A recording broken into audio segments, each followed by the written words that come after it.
राजस्थान सरकार ने पहली बार राजस्व बटाने के लिहाज से नवाचार करते हुए शराब की लॉटरी निकालने के बजाय हर दुकान का अलग अलग ऑनलाइन ऑक्शन करने का फैसला लिया। इसके तहत जो सबसे ज्यादा बोली लगाएगा शराब की दुकान उसी को अलॉट हो जाएगी। लेकिन गांगेय शहर में आज देसी मदिरा कंपोजिट दुकान को आबकारी नियम 1956 के नियम 75 का हवाला देकर स्वीकृत लोकेशन को निरस्त किया गया। लेकिन गांव वालों के अनुसार भी इसी लोकेशन पर पहले विगत 4 वर्ष से मदिरा की दुकान स्वीकृत की जाती रही है। अगर लोकेशन नियमानुसार नहीं थी तो इसको आवंटन क्यों किया गया? कहीं ना कहीं आबकारी विभाग की लापरवाही सामने आती है। देखिए पूरी रिपोर्ट।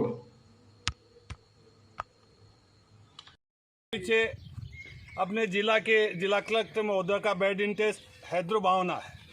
राय माता मंदिर का विवाद चल रहा था, इसलिए राय माता मंदिर को आर्थिक नुकसान पहुंचे, इस सोच के साथ जिला कलेक्टर महोदय ने आबकारी विभाग पर दबाव बना के राय माता मंदिर को आर्थिक नुकसान पहुंचे, इस सोच के तहत इस दुकान को सीज की गई है। और यही दुकान आज लगभग 7 साल से चल रही है, तो इसका लोकेशन सही था, आबकारी नियमों के अनुसार था।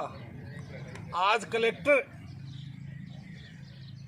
अपनी सोच से, अपने कुछ लोगों की शिकायत पे, अपनी दुर्भावना से ये मंदिर को नुकसान पहुंचाने पे की सोच बनाकर, मंदिर के नुकसान पहुंचाने की सोच बनाकर इस दुकान को प्रशासनिक दबाव बनाकर इस दुकान को सीज करवा रहे हैं।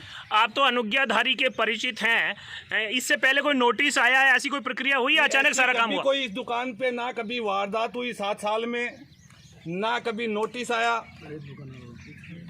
ये अचानक ही कल का नोटिस दिलाया गया है, आज तामील की गई है। उसके पीछे पीछे आबकारी विभाग आ गया और इस दुकान को सीज कर दी। आपको लगता है आबकारी विभाग कलेक्टर के दबाव में? बिल्कुल साफ सुथरी बात है ना, आबकारी विभाग कलेक्टर के दबाव में है। मंदिर को नुकसान पहुंचे, इस सोच से कलेक्टर साहब काम कर रहे हैं और आगे भी इस सोच से ये काम करते रहेंगे।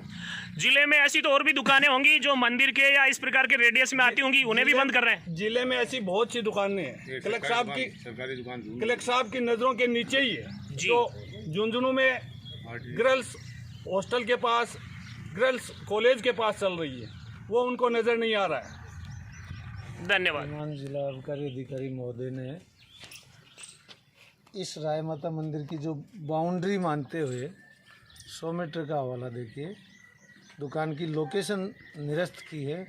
और निरस्त में ये प्रक्रिया है कि दुकान तत्काल में स्टॉक की भौतिक सत्यापन करके और दुकान को वहीं उसी दुकान में रख के और सील किया जाता है। शेष साहब, जानकारी मुझे मिली थी कि जब इस दुकान का लोकेशन पास हुआ तो यही अधिकारी डीओ थे।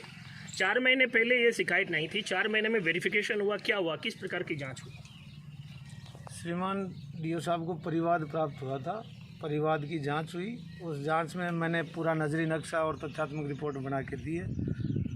अब उसका हवाला देते हुए डीओ साहब ने दुकान की लोकेशन निरस्त कर दी। परिवादियों की पहचान हुई है जिन्होंने परिवाद दिया, या ये जिला आबकारी अधिकारी ने? जिन्होंने परिवाद दिया था और जिन्होंने इस दुकान के फेवर में भी कि लोगों ने गलत परिवाद दिया, 2 तरह के परिवाद प्राप्त हुए थे।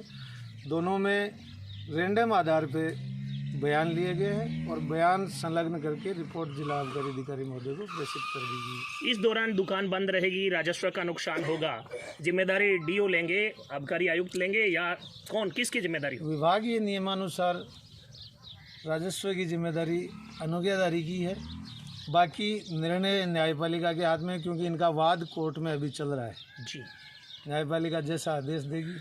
भाई, सरकार दारू बेचती है, सरकार सप्लाई करती है और सरकार लाइसेंस देती है, लोकेशन पास करती है, और इस मामले में सरकार ही लोग करने आई है, तो अनुज्ञाधारी को फंसा के मारने का खेल है? नहीं, ऐसा नहीं है। अनुज्ञाधारी को जब दुकान के लिए आवेदन किया था तो उस आवेदन की शर्तों में, अनुज्ञा पत्र की शर्तों में ये चीज़ें स्पष्ट लिखी हुई हैं। जी सर, ये लोकेशन 2016 से लगातार स्वीकृत होती रही है, इसलिए मुझे नहीं लगता कि इस लोकेशन से कोई विवाद था। मेरे जानकारी में जो बात आ रही है, मीडिया में, जनता में जो चर्चा आ रही है कि क्षेत्रीय राजनीति और जिला प्रशासन में जिला कलेक्टर का वेस्टेड इंटरेस्ट है कि इस दुकान का किराया मंदिर को जाता है, वो नहीं जाना चाहिए। नहीं, ऐसा मेरी नज़र में नहीं है। मेरे नज़र में मुझे जो आदेश प्राप्त हुए जिला आबकारी आप आदेशों की पालना कर रहे हैं? आदेशों की पालना में आया हूँ जिला आबकारी अधिकारी महोदय से। सर, आपने चर्चा की, बहुत बहुत धन्यवाद।